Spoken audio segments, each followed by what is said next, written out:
বাইগান। আজকে খাবো টুটুল মাখা। টুটুল মাখা ওটা টুটুল মাখা না, ওটা হচ্ছে বিচি মাখা। তো দাদুর বিচি মাখা খেয়ে দেখতো টেস্ট কেমন। মানে একটা মানুষের কি লেভেলের ছাপড়িগিরিটা বেড়ে গেলে মুখ থেকে সবসময় শুধু বাড়া কথাটা বেরোয়, তাই না? বাড়ানি চাকুন বাড়ানি।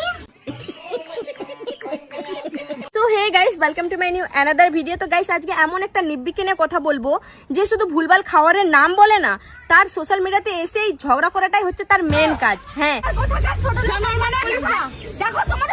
ঝগড়ার জিনিসটা এর মধ্যে যে এতটা আছে না, পাড়ার যত কুসকুসে কুটনি কাকিমারা রয়েছে না, এর মধ্যে সেই গুণগুলো একদম উপরবেলা ভোর ভোরকে কুট কুটকে এই অল্প বয়সের মধ্যে দিয়ে দিয়েছে।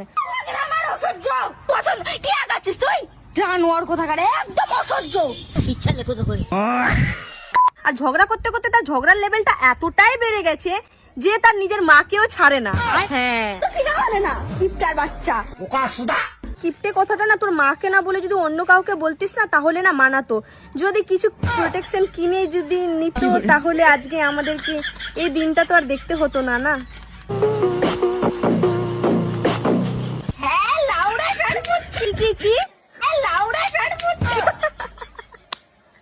দেখো দেখো, এত ছোট বয়সে সে লাউড়ার শরবত খাওয়া শুরু করে দিয়েছে। এখনো তো বড় হওয়া বাকি রয়েছে। বড় হয়ে যার কিসের কিসের শরবত খাবে সেটাই দেখার অপেক্ষায় আছি আর কি। হ্যাঁ,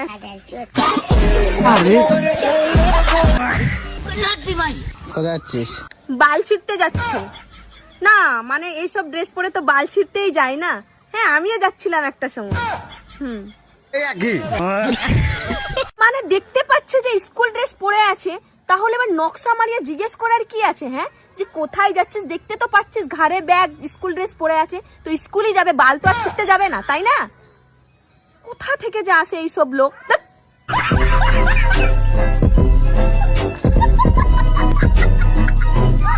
আজ আমি আবার হঠাৎ করে স্কুলে যাচ্ছি। হ্যাঁ, তোমার হঠাৎ করে স্কুলে যাওয়ার কথাটা শুনে কি আমরা অবাক হব না?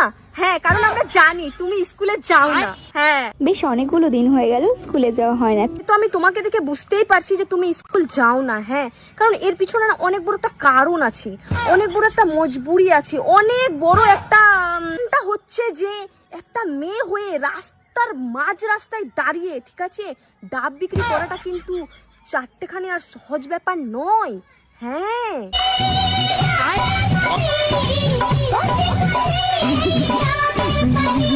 চ্যাটার বাল উনু যে শুধু ডাবের বিজনেস করে তা